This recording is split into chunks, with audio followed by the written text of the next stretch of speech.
맥주 감사 예배 특명 잃어버린 감사를 찾아라. 아멘.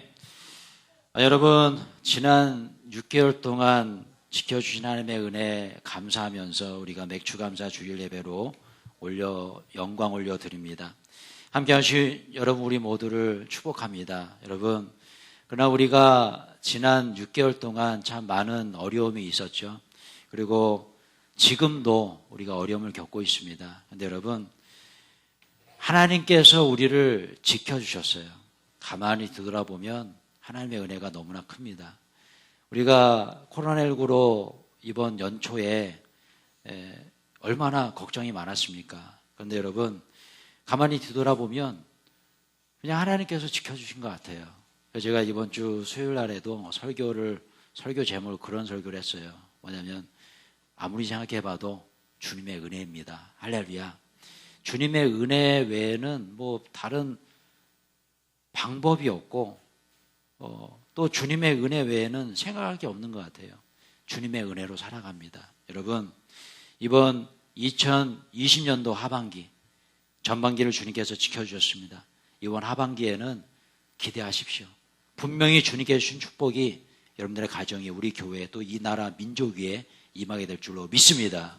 여러분, 작년 2019년도 10월 27일을 기억하실 겁니다. 그날이 무슨 날인지 아세요? 네. 이 날을 아시는 분은 제가 선물을 드리도록 하겠습니다. 2019년 10월 29일, 바로 저의 생일이었습니다. 절대 잊어서는 안 될 날이죠. 그러나 잊어도 괜찮습니다. 농담이에요. 예. 제가 설교를 준비하다가 좀 생각이 난 일이 있어서 좀 말씀을 드려요. 웃자고 한 얘기고요. 작년도 2019년도 생일날, 제 생일날 제가 참 좋은 기억이 있습니다. 뭐냐면 저희 딸들이 용돈을 모아서 저에게 처음으로 선물을 한 날이에요. 야, 대단하지 않습니까? 그전에는 전혀 없었어요. 전혀 없었어요. 근데 작년에 그렇게 우리 하은이 하진이가 용돈을 모아가지고, 사실 뭐 우리 하진이 같은 경우는 용돈을 2주치를 가부를 해가긴 했어요. 근데 하여튼 용돈을 모아서 저한테 우리 남신도 집사님들하고 운동하실 때 입으시라고, 여러분 나이키라고 아세요? 나이키 운동복을 저한테 선물로 사준 거예요. 그래서 택배를 이렇게 받아보는데 역시 딸 키운 보람이 있구나, 딸이 좋다, 생각이 들었습니다. 아들들도 선물 잘 하시죠? 안 하시는 건 대답이 없으시네요. 그래서 참 너무너무 행복했어요. 그 택배를 딱 받는데, 그리고 옷을 딱 입는데, 그래서 제가 기억나는데 우리 남신대 축구팀에다가 자랑질을 한 것 같아요. 우리 딸들이 나에게 선물 줬다고. 오죽 기뻤으면 그랬겠습니까? 근데 제가 참 행복하더라고요. 근데 뭐 사실은 그것보다 더 행복한 일이 있었어요. 그게 뭐냐면 이 녀석들이 우리 하은이, 하진이, 하민이까지 저한테 편지를 써서 줬어요. 근데 그 편지 내용이 너무 감동적인 거예요. 그 편지를 이렇게 읽는데 저도 모르게 울컥하더라고요. 근데 그 편지의 내용 속에 제가 뭐 다 공개할 수는 없고 가장 제 마음속에 와닿는 단어가 있었습니다. 그게 뭐냐면 감사였어요. 감사. 아빠가 우리를 키워주시고 또 미국에서부터 여기 한국까지 오셔가지고 이렇게 이렇게 우리들 지켜주셔서 감사하다. 아빠 감사해요. 뭐 이런 감사의 그 내용이었는데 순간 미안함과 고마움이 교차하더라고요. 정말 그러면서 너무너무 행복한 거예요. 막 지갑이 열리고 용돈이 막 나가고, 그죠? 여러분, 제가 이 말씀을 왜 드리냐면, 여러분 생각해 보세요. 부모된 우리가 자녀들이 어떻게 할 때 가장 행복할까? 저는 감사를 고백할 때가 제일 행복할 것 같아요. 왜냐하면 제가 그걸 느꼈으니까. 근데 여러분 마찬가지 아닐까요? 하나님과 나와의 관계도 마찬가지죠. 영적인 아버지이신, 영적인 부모이신 하나님께서 가장 기뻐하실 때가 언제일까라는 거예요. 감사를 고백할 때 아닐까요? 할렐루야. 그래서 여러분, 감사를 많이 고백하십시오. 하나님 앞에 감사를 많이 고백하세요. 그렇게 우리가 감사를 고백할 때 우리 주님은 기뻐하십니다. 기뻐하시고 그 다음에 어떤 행동을 취하실까요? 하나님께서요, 축복해 주세요. 그래야 축복이 오는 거예요. 하나님께 감사하는 성도는요, 그래서 축복받아요. 어떤 방법으로든 하나님께 감사를 표현한 성도는 하나님께서 곱절의 은혜로 갚아주십니다. 여러분, 오늘 이 맥주 감사주의를 맞이해서 오늘 설교의 제목처럼 무슨 감사를 찾으시라고요? 잃어버린 감사를 찾으시고 그 감사를 찾으셨다면 주님 앞에 감사의 고백을 드리는 복된 시간 되시길 축원합니다. 여러분, 오늘 본문의 이야기도 바로 그런 이야기예요. 감사의 이야기입니다. 한번 오늘 본문으로 들어가 보겠습니다. 한번 읽어볼게요. 시작. 예수께서 예루살렘으로 가실 때 사마리아와 갈릴리 사이로 지나가시다가 한 마을에 들어가시니 나병 환자 10명이 예수를 만나 멀리 서서 예, 자, 오늘 이야기는 우리가 잘 아는 얘기입니다. 10명의 나병 환자들이 있었습니다. 요즘은 이제 나병이라고 하는 한센병 이렇게 얘기하죠. 한센병 환자들이 10명이서 예수님께 나아간 거예요. 자, 그런데 한번 보세요. 여기 보시면 이 본문을 보시면 조금 좀 뭔가 이상한 부분이 있어요. 그게 뭐냐면 예수를 만나 가까이 섰나요? 멀리 서서. 이게 왜 그러지? 예수님을 만나서 가까이 와서 예수님 앞에 간구하고 해야 되는데 멀리 서서 예수님께 얘기하고 있는 거예요. 이게 뭐냐면 당시에 어떤 그 나병 환자들이죠. 이 환자들은 율법적으로 굉장히 부정한 사람들이었어요. 그래가지고 일반인들하고 같이 있을 수가 없었습니다. 나병 환자들은요. 만약에 일반인이 이 나병 환자, 내가 나병 환자인데 이렇게 가까이 오면요, 이렇게 외쳐야 됩니다. 나는 부정한 사람입니다. 이렇게 외쳐야 돼요. 만약에 그렇게 안 외치면요, 돌 맞아 죽습니다. 왜냐하면 격리돼야 될 사람이고 부정적이라고 생각했기 때문에 그래요. 얼마나 이 사람들 힘든 사람들이었겠어요. 얼마나 마음이 힘들었겠습니까? 여러분들이 한번 생각해보세요. 요즘 거리두기, 사회적 거리두기 많이 힘들잖아요. 근데 이 사람들은 평생을 사회적 거리를 둬야 돼요. 예. 그리고 혹시나 누가 찾아오면 나는 부정한 사람입니다. 외쳐야 돼요. 얼마나 저주받은, 감사를 고백할 수 없는 상황. 그죠? 근데 이분들이 예수님께 나온 거예요. 그런데 예수님이 저 앞에 계신데도 불구하고 예수님께 가지를 못해요. 얼마나 안타까운 상황입니까? 그죠? 그러나 우리 예수님께서 이들에게 다가가시죠. 그죠? 그리고 병을 고쳐주십니다. 여러분, 이야기가 오늘의 이야기예요. 근데 제가 오늘 본문을 말씀드리면서 저를 한번 따라하세요. 예수님 만나야 고침받을 수 있다. 고침받을 수 있다. 네, 그렇습니다.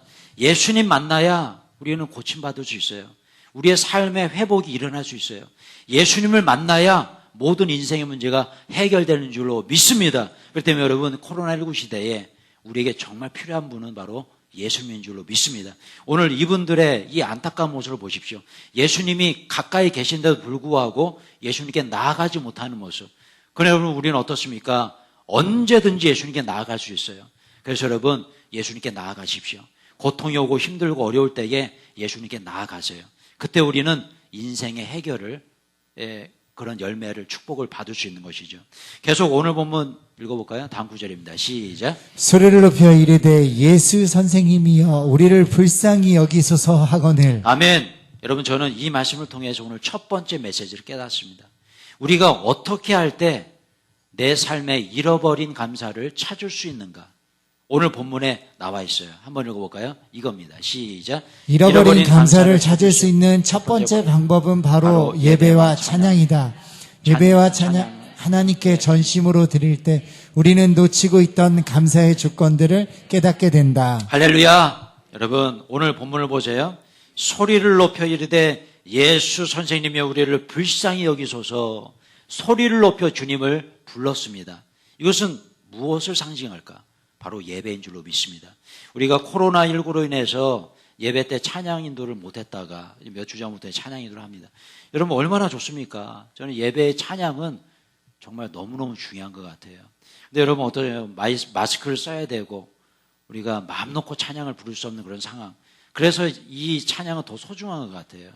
여러분, 이제 앞으로 코로나19가 완전히 종결될 때 그날을 기억하십시오.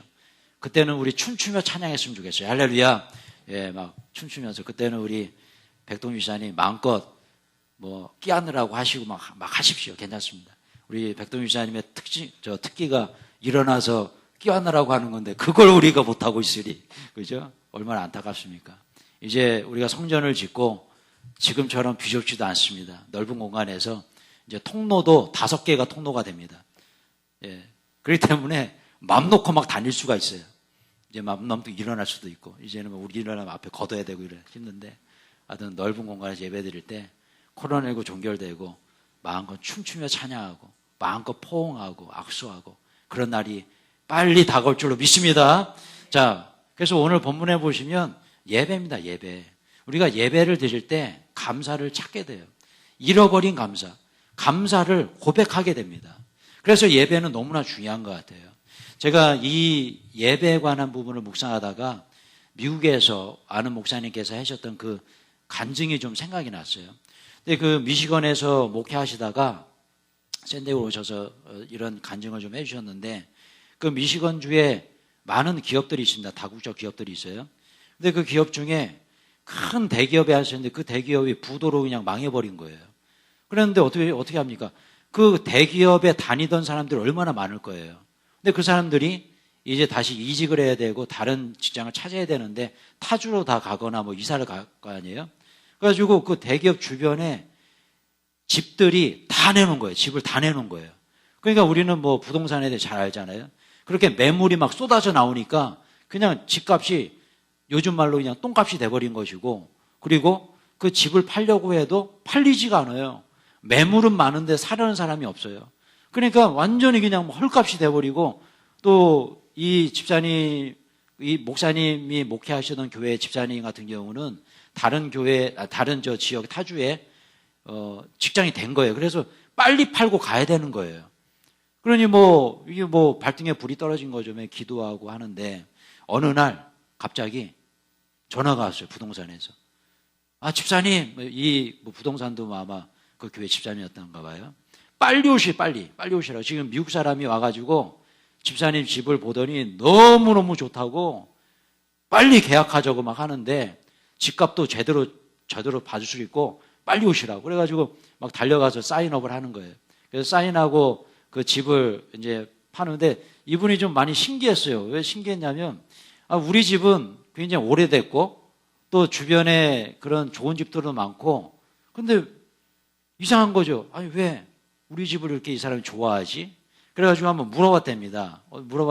왜 우리 집이 그렇게 좋냐고, 왜 우리 집을 사려고 하시냐. 그랬더니 이분이 그런 얘기를 하는 거예요.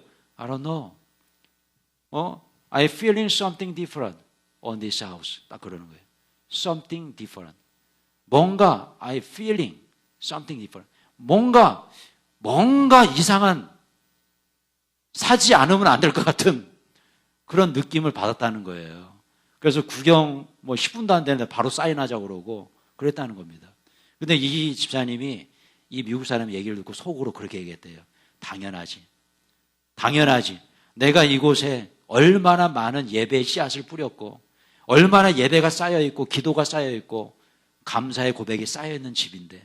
근데 알고 봤더니 그 목사님 그런 얘기를 하시는 거예요. 그 집사님이 이 집은 아니에요. 제가 그냥 인터넷에서 찾은 그림입니다. 이렇게 비싸게 생긴 집이에요.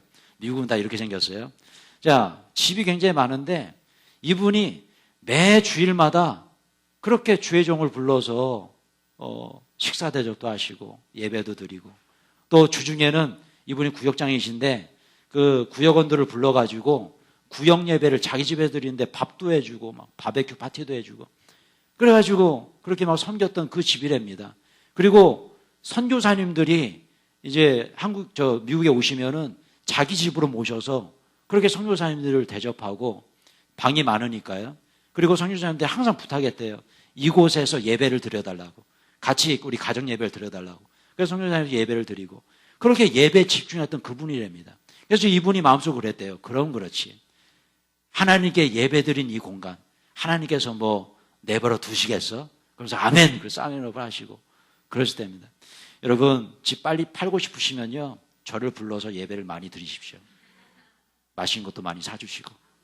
할렐루야. 여러분, 그래서 제가 이 얘기를 왜 드리냐면, 이거구나. 예배가 쌓인 곳, 그죠? 기도가 쌓인 곳, 감사의 고백이 쌓인 그곳은 하나님께서 축복해 주시는구나. 할렐루야. 여러분 그렇습니다. 우리가 이 오늘 본문을 묵상하다가 제가 느낀 점이 있어요. 그게 뭐냐면 예배를 드릴 때 우리는 감사를 고백하게 된다는 거예요. 감사를 발견하게 된다는 거예요. 그리고 감사를 고백할 때 누가 기뻐하시죠? 하나님께서 기뻐하시고 우리에게 축복을 부어주신다. 그래서 이것이 공식입니다. 예배를 통해서 감사를 발견하시고 감사를 고백할 때 감사를 들으신 하나님께서 축복해 주신다. 여러분 어떻게 다 이해가 되셨죠? 그래서 예배가 중요한 거예요. 예배 드릴 때 감사를 발견하게 됩니다. 주님 우리의 감사를 들으시고 축복해 주신다는 거예요. 여러분 오늘 본문을 보시면요 이런 표현이 있습니다. 한번 읽어볼게요. 시작. 그 중에 한 사람이 자기가 낳은 것을 보고 큰 소리로 하나님께 영광을 돌리며 돌아와 예수의 발 아래 엎드려 감사하니. 보십시오. 이 사람이 어떻게 합니까? 예수의 발 아래 엎드려서 뭐 했어요? 감사했습니다. 그래서 여러분 우리의 예배 중에 감사는 반드시 있어야 돼요. 누구에 대한 감사입니까? 예수 그리스도. 예수님 앞에 발 아래 엎드려 감사했다. 이것이 바로 예배의 기본이에요. 본질이에요. 나를 위해서 십자가에 돌아가신 그 예수 그리스도. 주님 앞에 내가 감사를 고백하는 것. 그것이 바로 예배인 줄로 믿습니다. 여러분 오늘 이번 주에 코로나19로 인해서 정부에서 강력한 지침이 일어났습니다. 그게 뭐냐면 공예배 이외에 그런 예배는 다 금지예요. 오늘도 일부 예배를 드리는데 우리 집사님 한 분이 그러시더라고요. 목사님 그러면 우리 저녁 기도회도 이거 멈춰야 됩니까? 그러시더라고요. 너무 안타까운 거예요. 요즘 성전 건축을 위해서 우리 성도님들 낮에 오시고 밤에 오시고 조를 나눠가지고 그렇게 밤낮으로 기도하고 계십니다. 근데 얼마나 제가 감사한지 너무너무 좋았는데 이 정부에서 그냥 이렇게 기도를 못하게 버리니까 너무나 안타까운 거죠. 근데 어떡합니까? 정부에서 그런 지침을 내렸는데 순종하는 게 맞죠. 그래서 제가 한 주간만 조금 상황을 지켜보셨으면 좋겠다. 각자의 자리에서 우리 기도하시는 게 좋겠다. 너무 안타깝더라고요. 그래서 여러분, 그래서 정부에서 허용한 공예배만큼은 너무나 소중한 줄로 믿습니다. 새벽 예배, 수요 예배, 주일 예배, 금요 예배, 이제 금요 예배도 시작하려고 그래요. 여러분, 이런 공예배에 목숨 걸고 참여하시기 축원합니다. 오늘 이 자리에 나오신 것이 바로 순교의 정신으로 나오신 것이 아니에요. 그죠? 코로나19의 위험 속에서도 우리가 이 자리에 나왔잖아요. 이것이 바로 하나님께서 기뻐하시는 거 아닐까? 물론 우리가 여러 가지로 안전수칙을 지키고 조심하면서 예배를 드립니다. 그죠? 정말 중요한 것 같아요. 예배. 여러분, 예배 소홀하지 마시고. 그리고 저는 참 걱정이고 기도하는 제목이 우리 성도님들이 이렇게 코로나19로 인해서 예배에 많이 안 나오십니다. 거의 뭐 반도 안 나오시는 이런 상황인데 그것이 습관이 되면 안 되는데 습관이 되면 안 되는데 여러분 정부에서 허용했잖아요. 예배 드리는 것을 허용했습니다. 오늘 저의 설교를 영상으로 들으시는 우리 성도님들 이제 용기를 내서 나오십시오. 우리 특별히 주일학교도 우리 교육부에서 연합으로 우리 아이들을 잘 돌봐주고 계십니다. 각 부서별로 예배는 못 드리지만 오늘 저의 설교를 영상으로 들으시는 우리 성도님들 꼭 기억해 주시고 예배 드리시고 우리 아이들 맡기시면 됩니다. 우리가 안전수칙 지키고 오늘도 이번 주에도 제가 그 방역 전기로 충전해 가지고 찍 뿌리는 거 있잖아요. 그거 주문해서 오늘 장로님 드렸어요. 예배 이후에 방역에 철저하고 주중에서도 방역 철저하고 합니다. 우리가 이 예배 드리는 것은 절대로 우리가 목숨 걸어야 될 것 같아요. 최대한 우리가 방역에 신경 쓰면서 왜냐하면 자꾸 예배를 안 드리다 보면 이게 습관이 되고 나중에는 예배 안 오게 돼 있어요. 이거 우리 조심해야 됩니다. 그러나 오늘 이 자리에 우리 맥주감사 예배 어떻게 보면 순교의 정신으로 이 자리에 나오신 우리 모든 성도님들 축복합니다. 할렐루야. 하나님께서 은혜를 볼 줄로 믿습니다. 여러분 같이 한번 고백하며 볼까요? 시작. 내가 평소에 당연시 여겼던 것들이 누군가에겐 감사의 조건이 될 수 있다. 네, 제가 오늘 본문을 묵상하다가 성령께서 저에게 주신 어떤 메시지가 있었어요. 그게 뭐냐면 우리가 너무 당연히 여겼던 것들이 누군가에게는 진짜 감사의 조건이 될 수 있겠다. 이런 우리가 드리는 예배, 우리는 예배를 드리러 그냥 자유롭게 나올 수 있습니다. 그런데 여러분 지금 이 순간에 북한은요 예배를 드리고 싶어도 예배를 드릴 수가 없어요. 저기 중동 지역에 무슬림들이 장악하고 있는 그 지역은 예배 드리다가 테러 당할 수도 있어요. 죽을 수도 있습니다. 근데 여러분, 우리 어떻습니까? 그냥 우리는 쉽게 와서 예배를 드릴 수 있잖아요. 그래서 여러분, 이것이 바로 감사의 조건이 될 수 있다는 거죠. 여러분, 이런 건 어떨까요? 누군가가 직장 생활을 하는데 그 직장이 너무 마음에 안 들어요. 그래가지고 직장을 때려쳐버려야지, 그냥 이런 생각만 하고 있어요. 그리고 직장에 가면 막 불평, 불만, 다 그냥 막 불평, 불만, 사장님도 마음에 안 들고, 다 마음에 안 들어.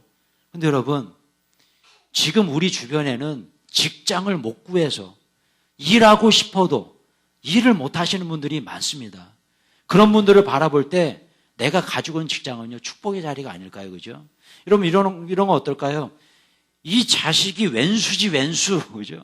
그냥 막 이 자녀가 너무 말썽을 부리고 그 자녀를 보면 그냥 화가 나고, 막 그래요. 근데 여러분, 그렇게 막 자녀들을 왼수라고 하는데 지금 이 시간 그 누군가는 결혼했는데 임신이 안 돼. 불임이에요, 불임. 그리고 자녀를 얻을 수가 없어요. 그런 분들은 왼수 같은 자녀도 있으면 원해. 그런 분들이 계시다는 거죠. 그러니까 우리의 일상이 우리에게는 감사의 조건이 있을 수 있는데 우리는 그거를 발견을 못할 때가 있다는 거죠. 여러분, 이거 어떨까요? 아이고, 다리야, 허리야, 막 아파 죽겠네. 막 우리가 그렇게 얘기할 때가 있잖아요. 그죠? 근데 여러분, 어떻습니까? 어떤 사람은 아예 걷지도 못하는 분이 계시고 어떤 분은 아예 다리가 없는 분도 계세요. 예전에 저희 분당에 우리 형님 목사님 위해서 좀 많이 기도해 주십시오. 지금 많이 좀 상태가 또 안 좋아지시고 하시는데 우리 형님이 그런 얘기를 하시더라고요. 어떤 얘기냐면 그냥 형체라도 보였으면 좋겠다. 형체. 사람의 이 글씨 보이는 것은 못하더라도 그냥 사람의 형체만 보여도 좋겠다. 그런 얘기를 하시더라고요. 마음이 너무 아프더라고요. 여러분, 그렇습니다. 우리가 때로는 일상의 어떤 감사의 조건들 우리에게 있는데 이 감사의 조건을 이야기하지 못할 때가 얼마나 많습니까? 그리고 원망과 불평 속에 살아갈 때가 얼마나 많아요. 그죠? 여러분, 우리의 삶이 또 우리의 교회가 또 우리 가정이 우리의 직장이 우리의 삶의 모든 현장이 나에게는 감사의 조건이 될 수 있다는 사실을 꼭 기억하시길 축원합니다. 오늘 이 예배를 통해서 잃어버린 감사를 찾으시기 바랍니다. 저를 한번 따라하세요. 잃어버린 감사를 찾자. 네, 그렇습니다. 잃어버린 감사를 찾아야 돼요. 여러분, 제가 또 생각나는 일이 좀 있었어요. 제가 다시 한번 문제를 내리겠습니다. 2011년 5월 29일이 무슨 날인지 아시는 분? 2011년 5월 29일. 할렐루야! 우리 교회 창립일이죠. 그날은 제가 처음으로 우리 교회 부임에 와서 첫 설교한 날입니다. 그래서 사실은 이 창립일이 이날이 아니에요. 사실은 20, 30년 전입니다. 우리 원로 목사님께서 창립하시고, 진짜 오래전에 이미 창립하셨는데, 원로 목사님께서 이제는, 박 목사가 목회를 하니까 이날을 창립일로 정하고, 그렇게 하라 해서 창립일을 정한 것 뿐입니다. 하여튼, 제가 이날, 우리 교회 부임에 와서 첫 설교를 했어요. 얼마나 감격스럽던지 제가 그날 설교를 굉장히 길게 했던 것 같아요. 우리 성도님들이 굉장히 힘들어하셨던 것 같아요.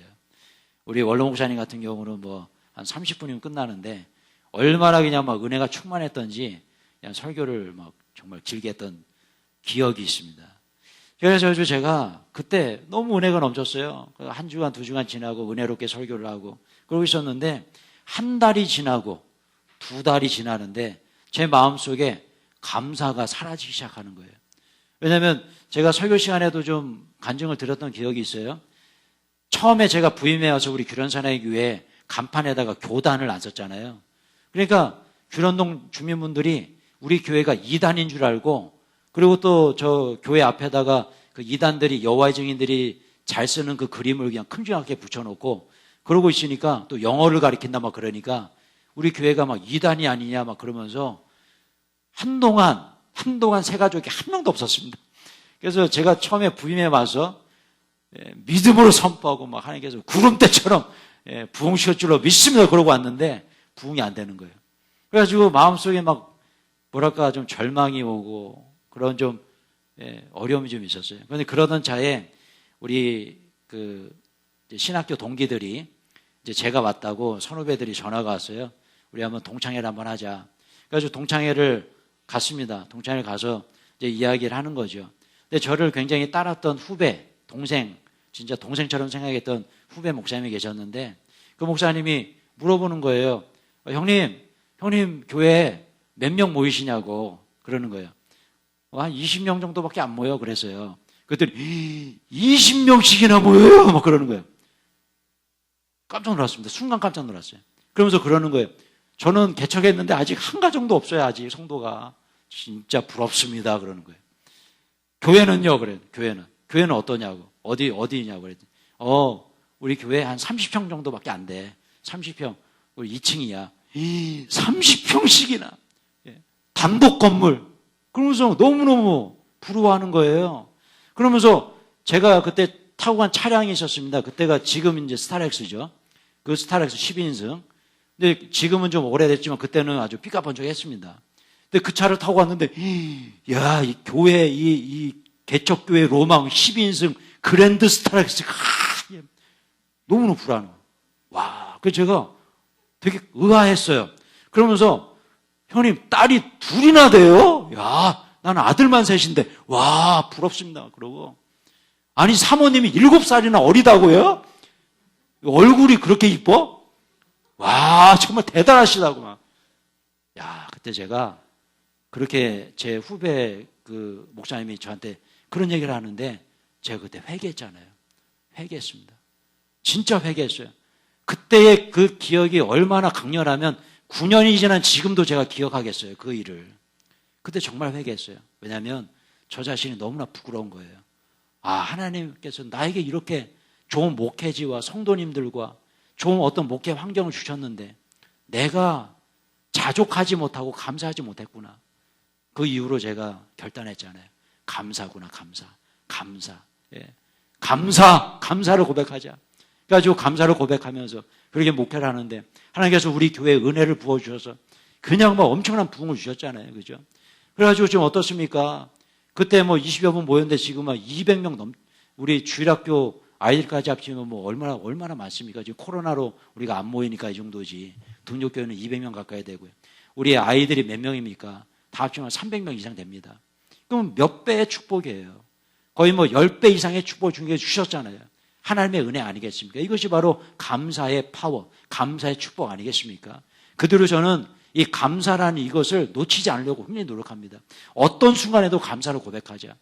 감사를 고백할 수 없는 순간에도 감사를 고백하자. 그랬더니 주님께서 땅도 주시고, 그랬더니 주님께서 건축의 은혜를 가해 주시고, 그래서 저희는 순조롭게 건축이 진행되고 있잖아요. 얼마나 감사한 것입니까? 사랑하는 성도 여러분, 이것이 바로 감사의 힘인 줄로 믿습니다. 여러분, 내 안에서 감사가 없어지는 그 순간이 그때가 바로 저주의 때예요. 그럼 여러분, 축복의 때는 언제일까요? 내 입술을 통해서 감사를 고백하는 그 순간이 바로 감사의 시작인 줄로 믿습니다. 오늘 본문을 보세요. 예수님께서 말씀하시지 한번 읽어볼게요. 시작. 가서 제사장들에게 너희 몸을 보이라 하셨더니 그들이 가다가 깨끗함을 받은지라.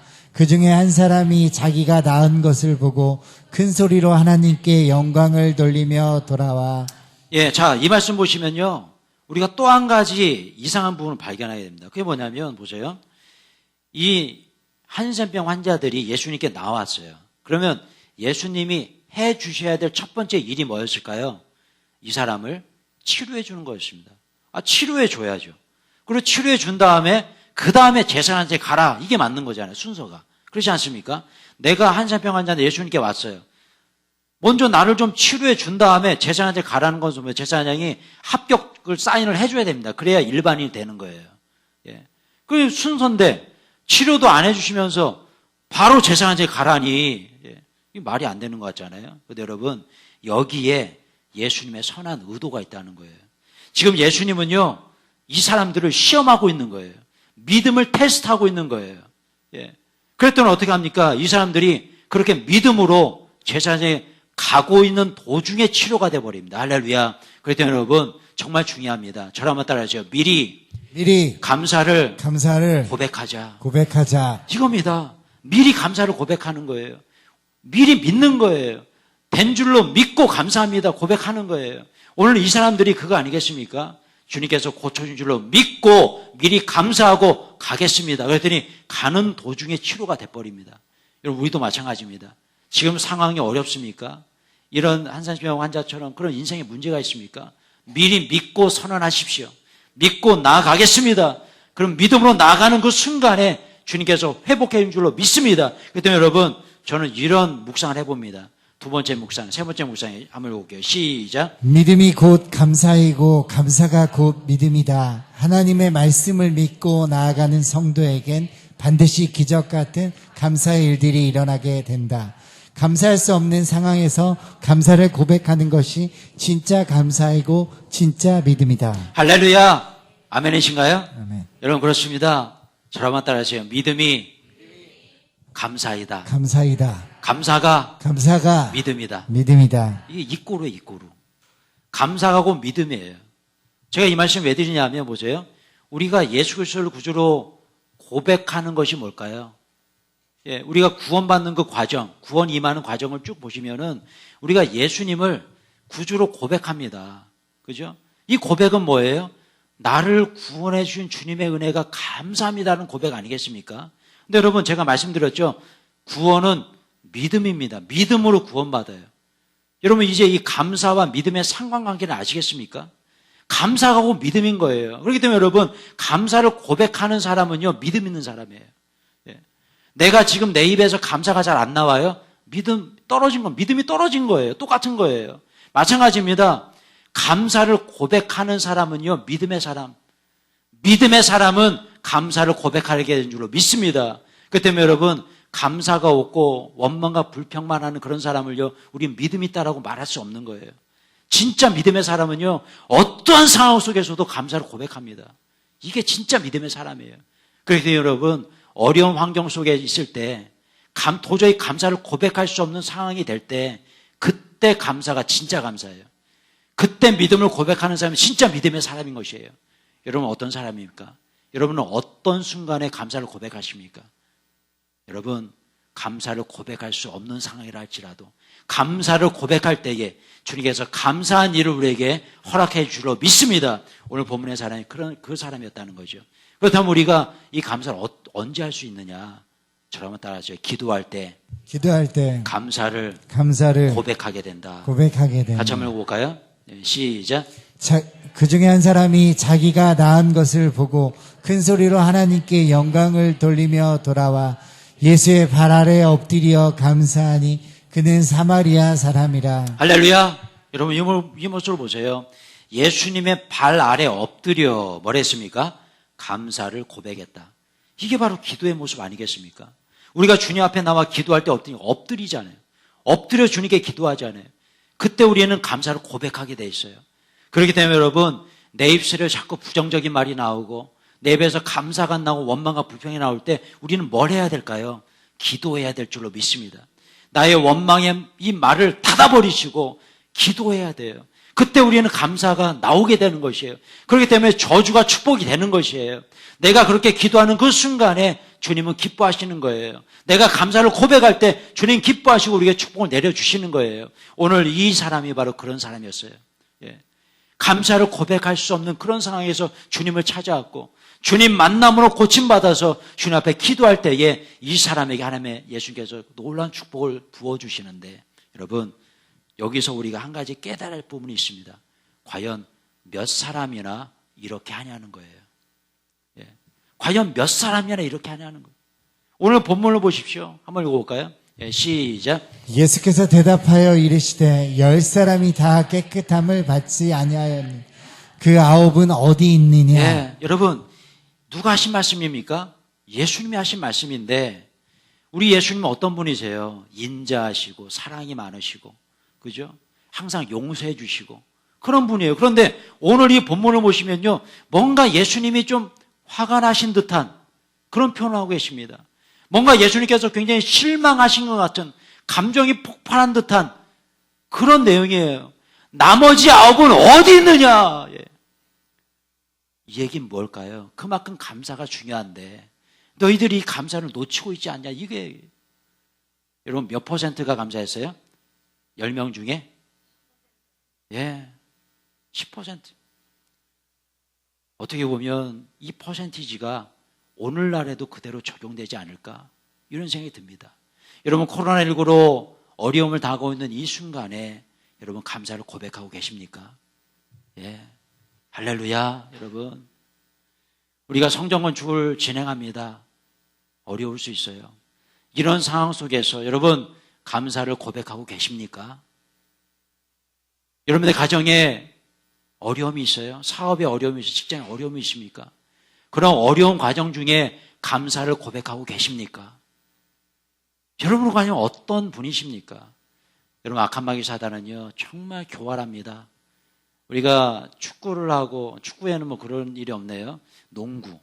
여러분 농구 경기 잘 아시죠? 농구 경기를 막 하다 보면 감독들이 뭘 외치죠? 예, 타임아웃 딱 그래요. 예, 그게 뭡니까? 작전 지시를, 작전 지시. 그걸 왜 할까요? 이유가 있어요. 선수들에게 작전을 지시하는 것도 있지만 흐름을 끊어버리는 흐름. 상대팀이 막 잘하고 있어요. 근데 이쪽 팀에서 작전 타임 딱 해버리면 흐름이 딱 끊겨버립니다. 그래서 우리가 농구 경기를 보다 보면은 그렇게 해서 막 역전이 되는 경우를 많이 봐요. 그래서 감독들이, 잘하는 감독은 흐름을 잘 끊는 감독이 잘하는 거예요. 근데 여러분, 악한 마귀 사단도 똑같습니다. 똑같아요. 우리가 감사를 고백하면서 정말 흐름이 좋아요. 그 순간에 딱 끊어버려요. 뭐 못하게요? 감사 못하게. 예, 딱 끊어버립니다. 그러면 우리는 어떻게 합니까? 순간적으로 윽 쓰러져 버리고 다시 이 에너지를 끌어올리려면 얼마나 힘든지 몰라요. 예배도 마찬가지고, 그죠? 기도도 마찬가지고. 여러분 이 흐름을 끊이지 마시길 축원합니다. 여러분 이 감사는요 끝까지 가야 되는 거죠. 그렇기 때문에 오늘 이 맥주 감사 주일에만 감사를 고백하고 내일 또 감사가 끝나버린다면 이건 아무런 의미가 없는 거예요. 여러분 계속적인 감사 고백하시길 축원합니다. 감사를 고백하는 성도는 주님께서 축복해 주세요. 분명히 주님께서 갚아주세요. 왜냐하면 이 공식이기 때문에 그래요. 왜 그렇습니까? 감사를 고백할 때 주님께서 가장 기뻐하시기 때문에 그렇습니다. 여러분 이번 맥주 감사절을 맞이해서 감사를 고백하실 때 하나님의 축복 누리게 될 줄로 믿습니다. 제가 계속적으로 긍정 시리즈 지난주 2주를 설명드렸습니다. 오늘 제가 맥주 감사주일 마지막 3번째 연결시키기 위해서 그렇게 시리즈를 준비했어요. 뭐냐면 긍정의 선포도 감사와 너무나 연관되어 있습니다. 여러분 긍정적인 사람이 감사를 고백하게 되겠죠. 부정적인 사람은 감사 고백 못합니다. 저를 한번 따라하세요. 하나님께서 감사를 고백하게 하신 이유가 있다. 고백하게 하신 이유가 있다. 다 너 잘 되라고. 이거더라고요.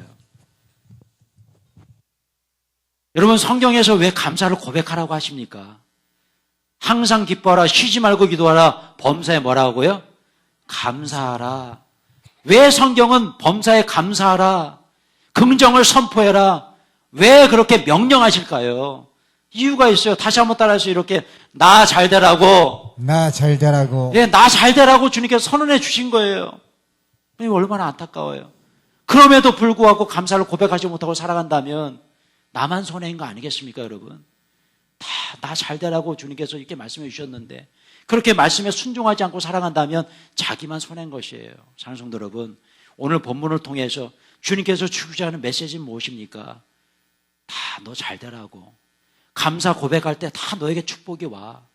감사를 고백하며 살아. 이 뜻 아니겠습니까? 여러분, 마이클 브란이라는 사람이 있어요. 마이클 브란. 근데 이 사람이 유명한 외신 기자입니다. 우리나라에서 15년 동안 이런 그 외신 기자로서 활동을 하셨고 또 여러 가지 좋은 글들을 많이 남기셨어요. 근데 이분의 글을 읽는데 우리가 잃어버린 감사가 너무나 많구나. 특별히 나라와 민족을 위해서 우리가 기도해야 되겠구나. 그런 생각이 굉장히 들었어요. 이분이 그런 얘기를 합니다. 자기가 외국인의 눈으로 우리나라 대한민국을 바라볼 때 굉장히 좋은 그런 잘하고 있는 부분이 많은데 한국 사람은 너무 부정적이라는 거예요. 이 나라에 대해서 너무 부정적으로 헬 조선이라고 그러고 뭐 미민을 떠나야 된다고 그러고 자기가 바라볼 때는요, 이 대한민국이 너무나 좋은데, 그래서 이분이 글을 쓰셨어요. 기사를 쓰셨어요. 그 기사의 내용을 제가 가져봤는데 조금 길어요. 그런데 한번 한 구절 한 구절 들어보세요. 예. 우리 백동 지사님 제가 어제 보내드린 내용인데요. 같이 한번 우리 백 지사님 읽어주시면 좋겠습니다. 대한민국은 국민 평균 IQ가 105를 넘기는 세계 유일의 나라, 일하는 시간 세계 2위, 평균 노는 시간 세계 3위인 열심히 일하고 신나게 잘 노는 멋진 나라, 문맹률이 1% 미만밖에 안 되는 세계 유일의 나라, 미국과 제대로 전쟁했을 때 3일 이상 버틸 수 있는 8개국 중 하나인 나라, 노약자 보호석이 있는 5개국 중 하나인 나라, 세계 2위 경제대국 일본을 발톱 사이에 때만큼도 안 여기는 나라, 세계 4대 강국을 우습게 하는 배짱 있는 나라, 유태인을 게으름뱅이로 만들어버리는 세계 유일 부지런한 민족, 세계에서 가장 기가 센 민족, 한국인은 강한 사람에게 꼭 놈자를 붙인다. 미국놈, 외놈, 떼놈, 러시아놈. 그러나 약소국에겐 간대함, 아프리카 사람, 인도네시아 사람, 베트남 사람 등 이런 나라엔 놈자를 붙이지 않는다. 여성 부처가 존재하는 유일한 나라, 음악 수준이 가장 빠르게 발전한 나라, 지하철 평가 세계 1위로 청결함과 편리함 최고인 나라, 세계 봉사국 순위 4위인 나라, 세계에서 인구 비례 선교사를 가장 많이 파송한 나라, 세계 최고 문자를 소유한 나라, 문자 없는 나라들에게 유엔이 제공한 문자는 한글이다. 현재 세계 3개 국가가 국어로 삼고 있음. 가장 단기간에 IMF 극복해 세계를 경악시킨 나라. 유럽 통계 세계 여자 미모 순위 1위인 나라. 미국 여자 프로골프 상위 100명 중 30명이나 들어간 나라. 세계 10대 거대 도시 중 한 도시를 보유하고 있는 나라 서울. 인터넷 TV 초고속 통신망이 세계에서 최고인 나라. 세계에서 가장 많은 발음을 표기할 수 있는 문자를 가진 나라. 한글 24개 문자 11,000개의 소리를 표현 가능. 일본은 300개, 중국은 400개에 불과. 세계 각국 유수대학의 우등생 자리를 휩쓸고 있는 나라. 1위 한국, 2위 이스라엘, 3위 독일. 한국이냐말로 세계에서 가장 기가 강한 민족이다. 한국의 독립운동사만 봐도 알 수 있다. 1950년 해방 무렵 한국은 파키스탄 제철 공장으로 견학 가고 필리핀으로 유학을 떠났다. 이제는 역으로 그들이 한국으로 배우러 온다. 국력으로 치자면 끝에서 두세 번째 하던 나라가 이제 세계 10위권을 넘보고 있다. 현재 한국은 중국에게 리드당할까봐 겁내고 있다. 그러나 절대 겁내지 마라. 중국과 한국은 기부터 다르다. 세계 IT 강국의 타이틀은 아무나 갖는 자리가 아니다. 180년 주기로 한국의 기운은 상승하는데 지금이 바로 그때다. 어느 정도의 난관이 있을지는 모르지만 틀림없이 이를 극복하고 도약하리라 믿는다. 대한민국 파이팅. 할렐루야. 이분에게 박수 한번 쳐드려야 되는 거 아닌가요? 그죠?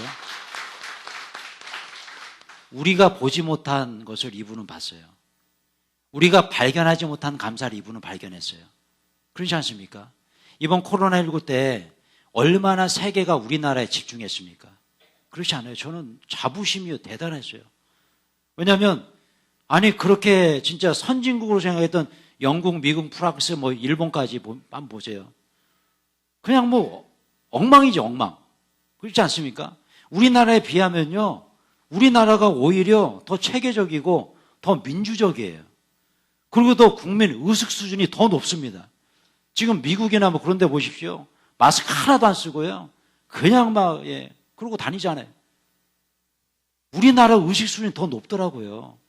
근데 여러분, 우리는 어떻습니까? 우리나라에 대해서 비판하고, 우리나라 안 좋아, 이민이나 가야지. 여러분, 외국에서 한번 살아보세요. 우리나라가 최고입니다, 최고. 제가 미국에서 10년 있었지만, 한국에 와서 저는요, 너무너무 좋아요. 미국에서 살고 싶은 생각 전혀 없습니다, 전혀. 그래서 영주권도 그냥 없애버렸잖아요. 미국에 갈 이유가 없어요. 그러나 여행은 가고 싶어요. 그냥 여행 가는 나라예요. 살고 싶은 나라는 아니에요. 근데 우리나라는 어떻습니까? 얼마나 좋아요. 우리 어르신들 특별히 미국에서 절대 못 사십니다. 우리나라가 최고입니다, 최고. 미국 가시면요, 병원 못 가십니다. 한 번 갈 때마다 10만 원씩 내셔야 돼요. 최소. 여러분, 우리나라 정말 좋은 나라인데. 근데 우리는 어떻습니까? 자꾸 감사를 잃어버리고 감사의 조건을 잃어버리고, 우리가 단기 선교를 가다 보면 뭐 필리핀, 베트남, 뭐 동남아나 저 북중미나 뭐 파라과이, 뭐 저 온두라스 뭐 이런 제가 많이 가봤는데 그 선교지에 가면요, 너무너무 감사해요. 아, 우리나라 정말 감사하다. 그리고 선교지의 사람들은 저를 바라보면서 너무 부러워해요. 너무너무 부러워해요. 그 눈빛이 보여요. 부러워하는 눈빛. 여러분, 우리나라 정말 좋은 나라. 그죠? 그렇기 때문에 여러분, 우리는 이 잃어버린 감사의 조건이 얼마나 많은지 몰라요.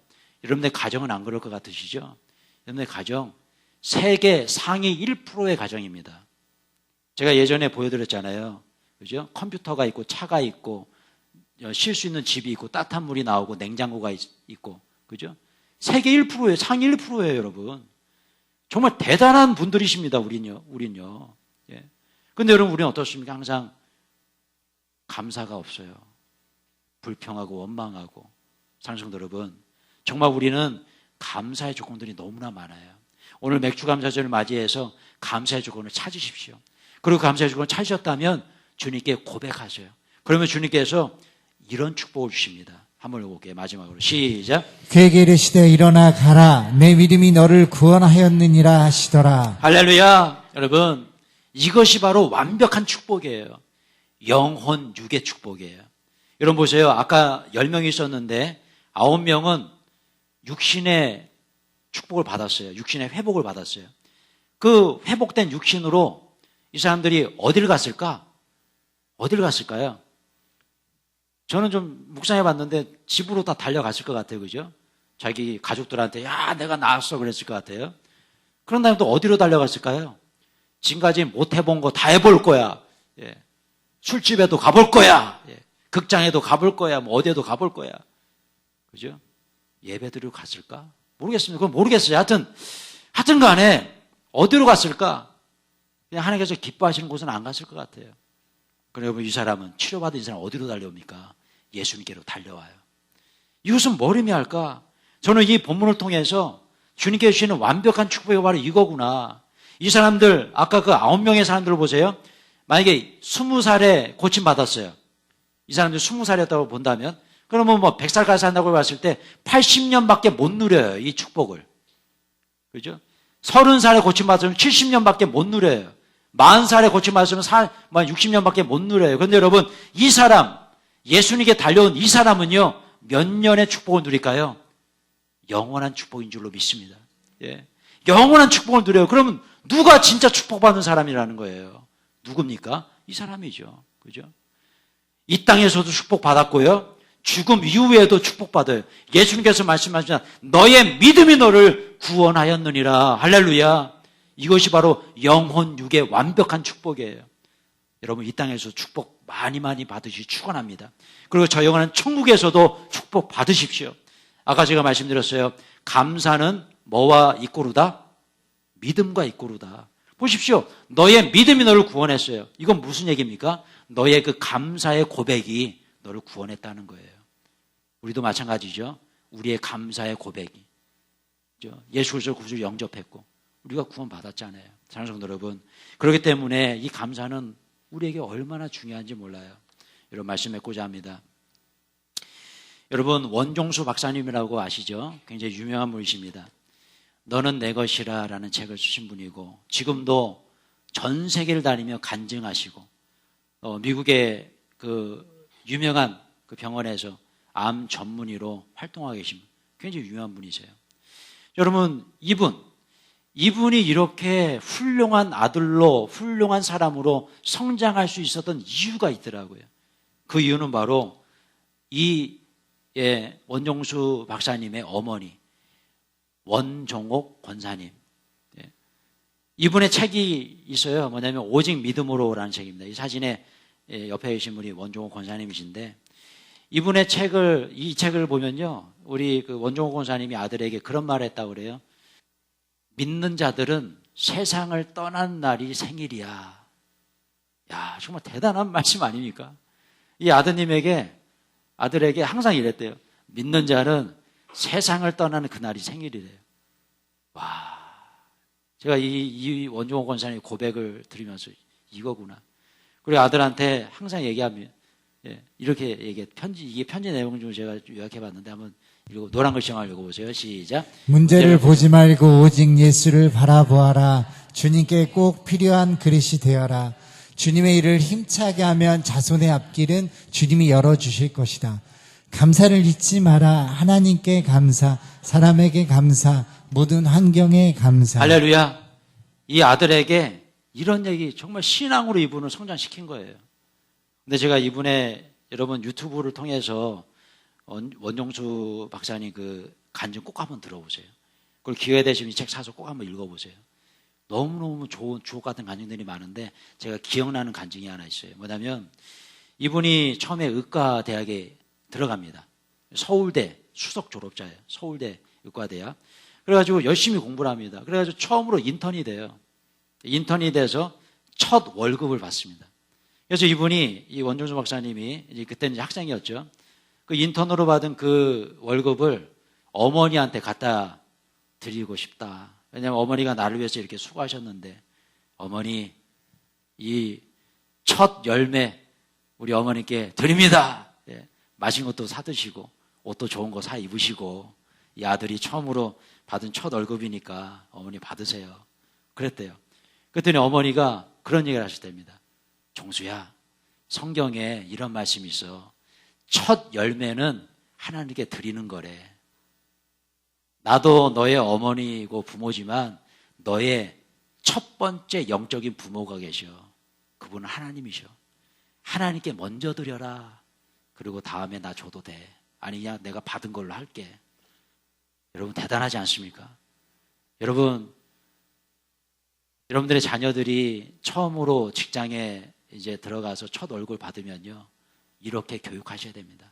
이게 진짜 성경적인 부모 아니겠습니까? 그래가지고 이 원종수 박사님이 그때 인턴이었을 때 그렇게 기쁨을 드렸대요. 그런 다음에 이제 인턴 생활을 마무리하면서 이제 진짜 정식 의사가 돼야 되잖아요. 이제 의사 면허 시험을 보는데 이분이 수석으로 1등을 했대요. 1등. 그래가지고 1등을 해가지고 상금이 나왔대요. 상금. 그래서 상금을 해서 이렇게 받아서 열어봤는데 본인이 처음에 인턴으로 받았던 그 첫 번째 그 월급 있죠? 딱 2배랍니다. 2배. 그 상금이. 그래가지고 너무 깜짝 놀랐대요. 야, 하나님께 이렇게 드렸더니 주님께서 2배로 갚아주셨구나. 그러면서 이분이 또 이제 어머니한테 이거는 이제 어머니에 드려야겠다. 지난번에 어머니 못 받으셨으니까 어머니 2배로 제가 드립니다. 예. 어머니 이걸로 옷도 사 입으시고 맛있는 것도 사 드시고 하시라고. 그랬더니 권사님께서 그러셨대요. 종수야, 너 예전에 상금 받아봤니? 이거 처음으로 받은 상금이네? 천년매네? 하나님께 드려야지. 그러셨대요. 여러분, 저는 이 권사님의 이 간증, 이 어머니의 이 신앙, 정말 너무너무 위대하시다. 그죠? 그렇게 이 아들을 교육하고 신앙으로 키웠더니 이분이 세계 탑이 됩니다. 암 전문의로 미국에서 인정받는 사람이 되고 전 세계를 다니면서 지금도 간증을 하고 다니세요. 얼마나 위대한 아들이었습니까? 저는 그렇게 기도합니다. 우리 가정에 우리 자녀들이 첫 번째는 의사가 나왔으면 좋겠고 두 번째는 대한항공에 좀 취직했으면 좋겠고 아시아나항공도 괜찮습니다. 세 번째는 변호사가 됐으면 좋겠다. 왜냐하면 아버지가 아플 때 고쳐줄 딸이 있으면 좋겠고 아버지가 좀 비행기를 택시처럼 타고 다닐 수 있으면 좋겠고 억울한 일 당하면 우리 딸이 나 좀 어떻게 해줬으면 좋겠고 여러분 선언하십시오. 선포하세요. 믿음에 선포하십시오. 그런데 정말 중요한 것은 자녀들을 믿음으로 양육해야 된다는 거예요. 신앙으로 양육해야 된다는 거예요. 이 권사님처럼요. 여러분 이거 기억하세요? 제가 오늘 갖고 와봤는데 성경에 이런 말이 있어요. 같이 한번 읽어볼까요? 시작. 내가 내게 명령한 대로 아비벌의 정한 때에 이래 동안 무교병을 먹을지니 이는 그달에 내가 애굽에서 나왔음이라.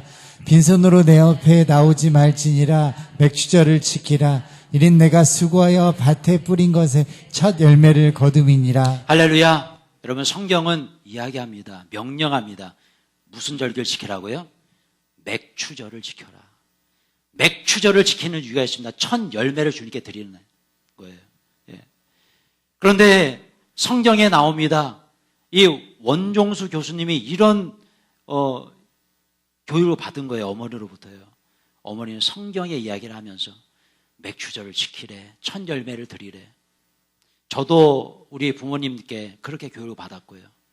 근데 제가 이것을 왜 보여드리냐면 작년까지만 해도 제가 여기다가 1,000원씩 넣었어요. 그래서 하루에 1,000원씩 그렇게 넣어서 우리가 1년 365일 추수감사죠. 우리 11월 달에 추수감사 예물을 온전히 드리자. 그래서 선언하고 우리 작년부터 우리가 해왔잖아요. 근데 작년에 제가 그렇게 헌금을 드리다 보니까 1,000원씩 넣고 때로는 일주일에 뭐 10,000원씩 넣기도 하고 하다 보니까 이게 좁아 들어갈 데가 없어요. 그래서 올해는 하나님께서 저에게 그런 감동을 주시더라고요. 너의 첫 열매를 드려라. 그래서 제가 이번 1월 달에 받은 첫 번째 1월 사례를 전부 다 드리려고 했으나 성령께서 그렇게 감동을 안 주셨어요. 진실입니다. 사실이에요. 성령께서 너의 1월 달 첫 사례를 다 넣어라 그러지 않으셨어요. 그렇게 안 하시고 성령이 그런 감동을 주시더라고요.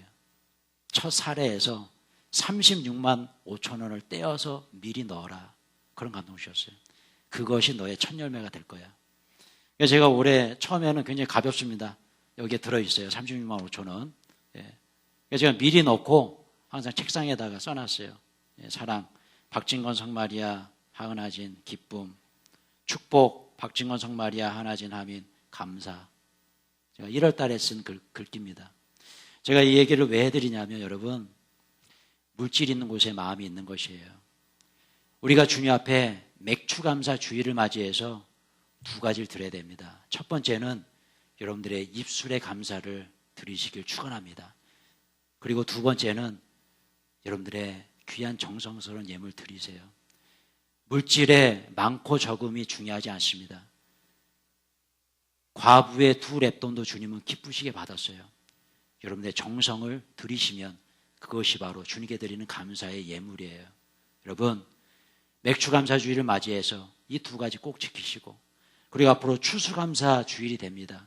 여러분의 정성을 감사하는 마음으로 드리십시오. 저를 한번 따라하세요. 하나님의 축복엔 공짜란 없다. 공짜란 없다. 다시 한번요. 하나님의 축복엔 하나님의 축복에 공짜란 없다. 공짜란 없다. 주님 앞에 헌신한 성도는 축복받습니다.